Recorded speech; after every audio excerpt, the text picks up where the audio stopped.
But just some of the things, I'm not going to take but just maybe 5 minutes, but just some of our childhood. We lived in a 2-bedroom house. There were 4 of us, and Mom and Dad. They had their bedroom. You know, today, oh my goodness, if each child doesn't have their room, you know. But not us. Phil and Gladys, my brother and sister, slept on bunk beds, but I always got to sleep in the big bed with Sis, because she's the one that took care of me. She taught me a lot of things that nobody else, and I'm not down on my other family. She just gravitated towards taking care of me. And she's just a wonderful, wonderful person. And some of the things we did, I mean, she just, and I know you guys won't know who I'm talking about, but Phil and I, my brother and I, we were ornery.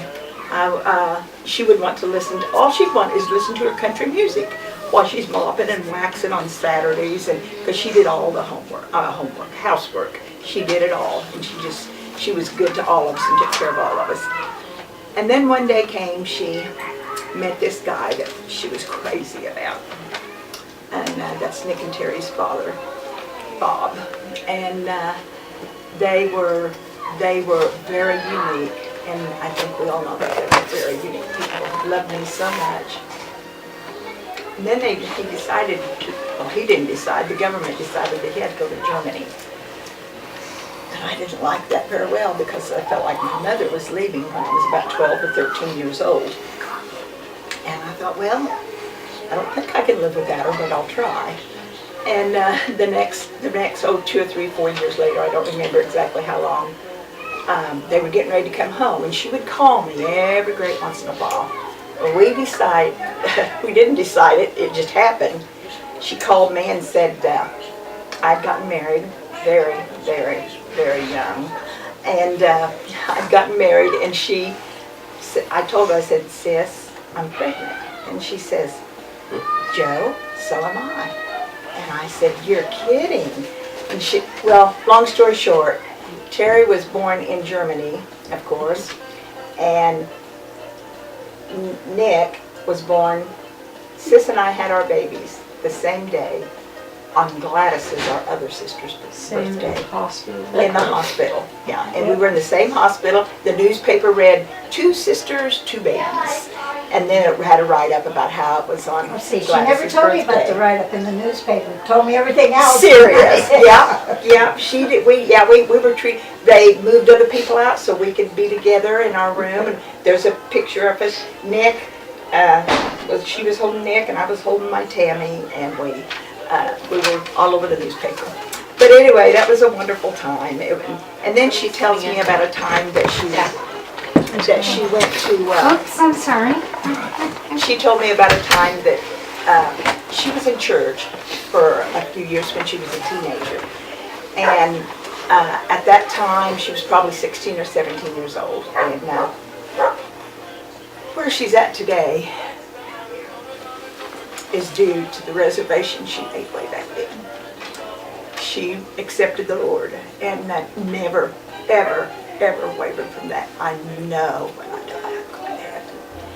And I think she showed us just a glimpse of it the other morning. I won't go into all detail because it was pretty personal, but she just right at the end just said, she opened her eyes real wide and said, looked up and said, is this real? Is this real? And we said, it's real, and there's no doubt that she got a little glimpse of heaven before she even went there. It was just a marvelous time.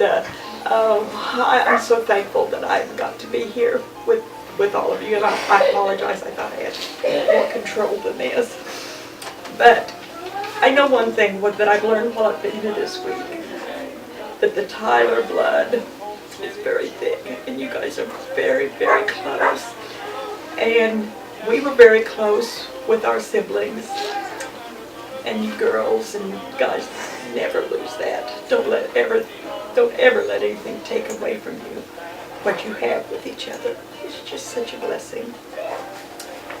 I honor her. Again, I feel privileged to have been asked to have done this. Nick, I mean, we can't say enough about Nick.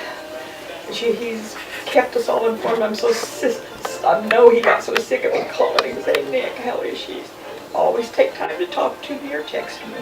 He always took time, and he's just been a real hero through all of this with his mama, and I know it's because he loved me.